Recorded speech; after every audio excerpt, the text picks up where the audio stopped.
আসসালামু আলাইকুম friends, stock market রাটলিক YouTube চ্যানেলে আপনাদের স্বাগতম।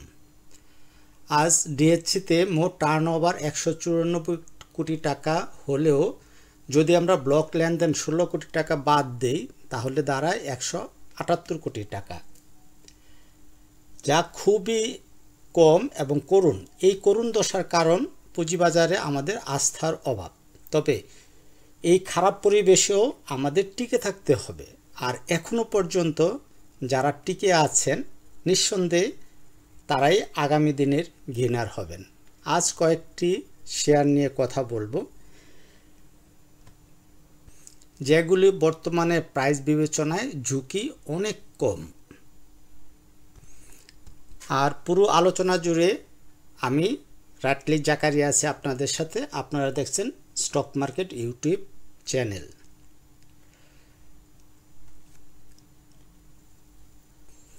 চলুন শুরু করা যাক।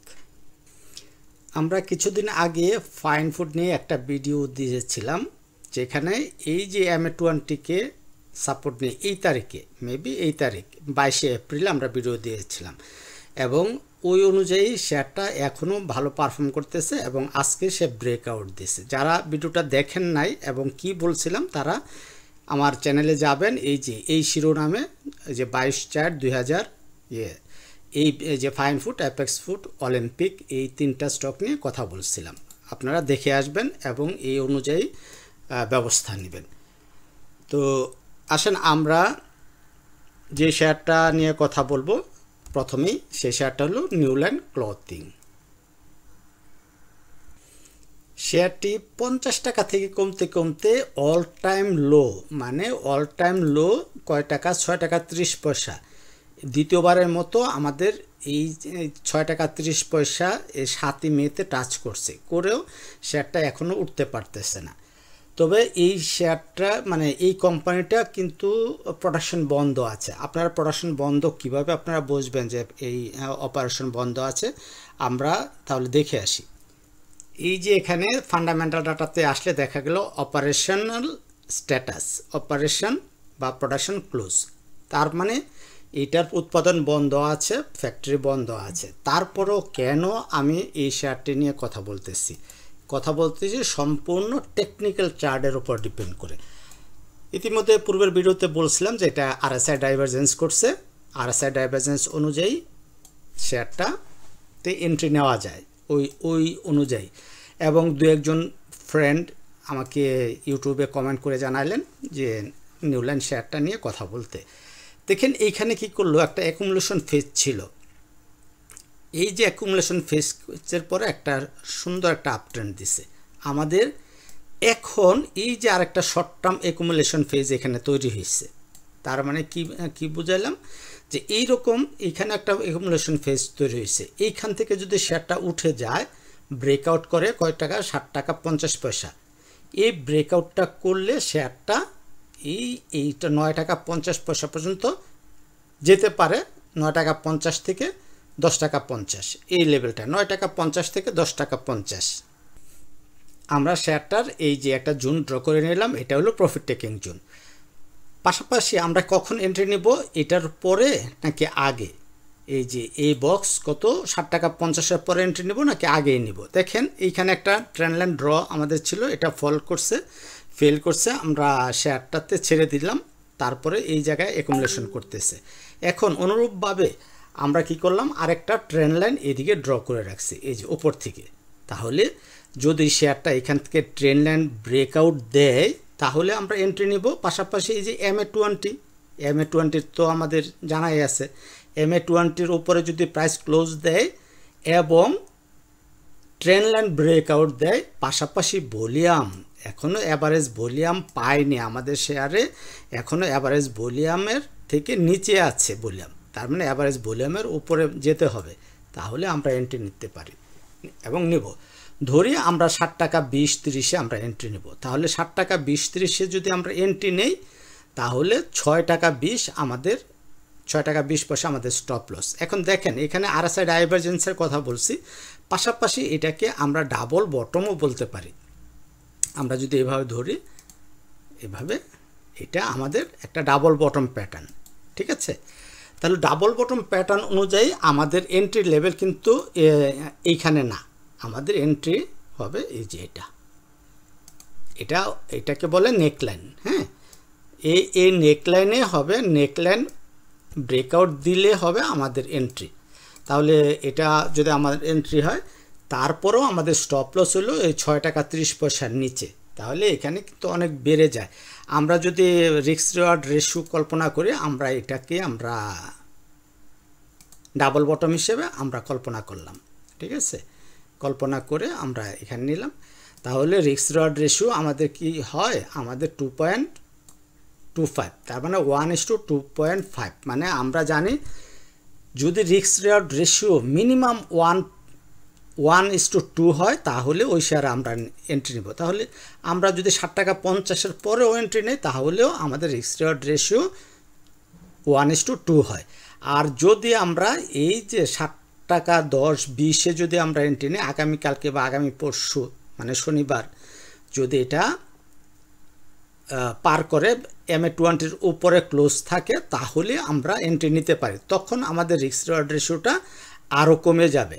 তখন কি হবে, আমরা ধরি এইখানে আমরা নিলাম, আমরা এখানে এন্ট্রি নিলে আমাদের রিস্ক রিওয়ার্ড রেশিও কমে যায়। কি হলো, এটা একটু বেড়ে যাবে, তার মানে 4.5-এর মতো হয়ে গেছে। তার মানে এটা খুব একটা লোভনীয় একটা জায়গা আমরা পাবো। তার মানে আমরা দুইটা ধাপে আমরা এন্ট্রি নিতে পারি।